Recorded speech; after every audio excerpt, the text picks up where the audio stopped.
Hello and welcome back to another video. In this problem, we have the function f is defined as f of x is equal to x plus 3 times x plus 1.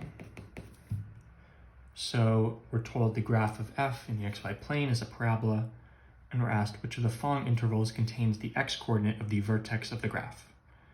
So the way that we find this is that we know for any parabola, let's call this one, the vertex is going to be in between the two x-intercepts, right?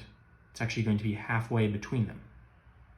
And we know that we can find the x-intercepts by setting y equal to 0. In this case, y is equal to f of x. So we're setting f of x equal to 0. So 0 is equal to x plus 3 times x plus 1. For this to be true, either x plus 3 has to be equal to 0 or x plus 1 has to be equal to 0. Solving for x over here, we get x is equal to 0 minus 3 is negative 3.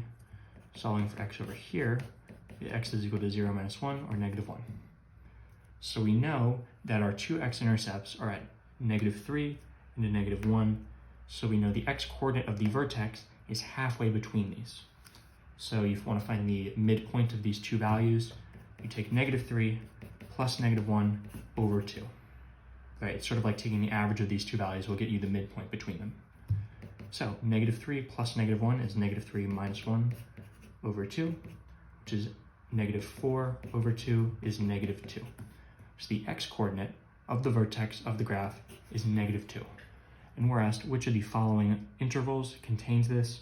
Well, for b, negative 3 is less than 2, or is less than negative 2, which is less than 1. So negative 2 falls within this interval, and therefore b is going to be your final answer. As always, thank you for liking and subscribing, and I'll see you in the next video.